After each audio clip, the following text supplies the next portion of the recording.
News 29 Maharashtra, तुमच्या आवाजाची, तुमच्या हक्काची बातमी। घाटंजी शहर प्रतिनिधी नीरज मन्ने। हिंदू दफनभूमीच्या रस्त्याचे झाले रुंदीकरण। अदृश्य सामाजिक कार्यकर्ते संदीप माटे यांच्या प्रयत्नाला यश। घाटंजी शहरात अदृश्य राहून किंवा पडद्यामागे राहून लोकांच्या नजरेत न येता कुठल्याही कामाचे श्रेय न घेता समाजासाठी नेहमी सामाजिक कार्य करणारे ॲडव्होकेट संदीप माटे यांच्या पाठपुराव्याने हिंदू दफनभूमीचा मार्ग रुंद करण्यात आला आहे।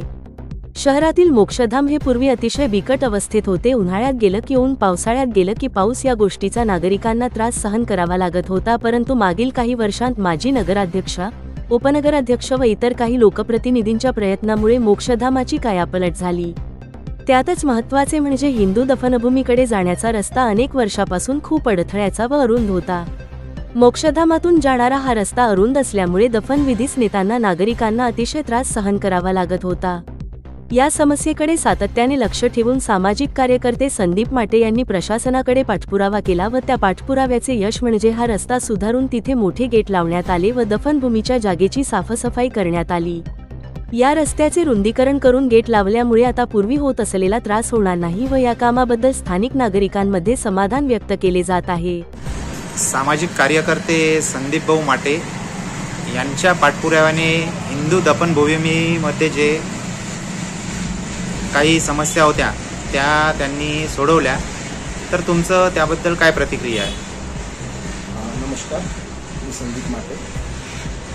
तुमच्या म्हणण्याप्रमाणे हिंदू धर्मामध्ये काही जातीमध्ये हे दफन केलं जातं आणि आपल्याला माहीत आहे की दफनभूमी हा विषय कधी येत नाही। फक्त आपण हिंदू स्मशानभूमी या नावानं सगळेजण ओळखतात, परंतु आपल्याला माहीत पाहिजे की इथे जिथे आपली स्मशानभूमी आहे त्याच्या अगदी मागच्या बाजूला नदीच्या आणि त्या भिंतीच्या मध्ये एक जागा आहे, अतिशय तोकडी अशी जागा आहे, तिथे हिंदूंची दफनभूमी आहे। परंतु काही अतिक्रमण झाल्यामुळे म्हणजे जे हॉस्टेलची साईड आहे त्या हॉस्टेलच्या साईडमुळे तिथून एक पूर्वी रस्ता होता की तिथून आपल्याला त्या भूमीमध्ये जाता येत होतं। परंतु कालांतराने तिथे मोठ्या प्रमाणामध्ये अतिक्रमण झाल्यामुळे आणि किंवा बांधकाम झाल्यामुळे असं म्हणू तर तिथून जो रस्ता होता तो बंद झाला।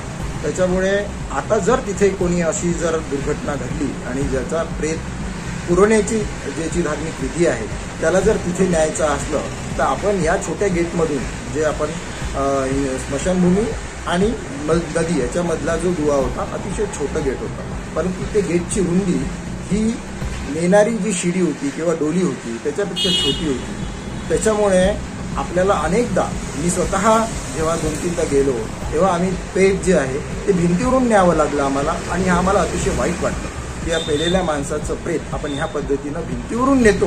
म्हणजे ही आपल्या सगळ्या घाटंजीकरांसाठी, आपल्या सगळ्या सुशिक्षित म्हणणाऱ्या आपल्या सगळ्या लोकांसाठी अतिशय एक दुःखद बाब आहे असं आम्हाला वाटलं। आणि मला असं वाटलं की हा प्रश्न अतिशय महत्त्वाचा की इथे एक मोठं गेट असलं पाहिजे आणि जी व्यवस्था आहे इथली ती पण अतिशय तुकडी, कचरा, तिकडे कुत्रे डुकरं असं फिरणारी ती काही भाग आहे आणि अतिशय छोटी जागा आहे।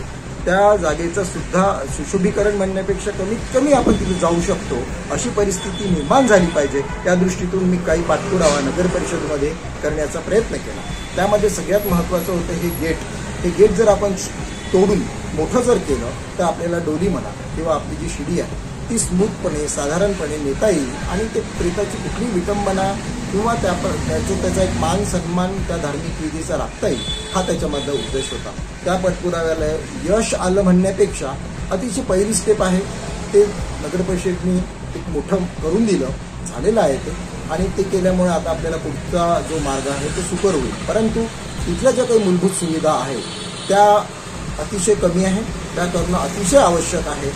किंवा दुसरीकडे जर कुठे जागा असली मोठी त्याच्यापेक्षा मोठी, आमची अशी मागणी आहे की त्याच्यापेक्षा मोठी अशी जागा जर असली कुठे दुसरीकडे तर ती देण्यात यावी। अन्यथा या जागेवरती जी मूलभूत गरजा लागतात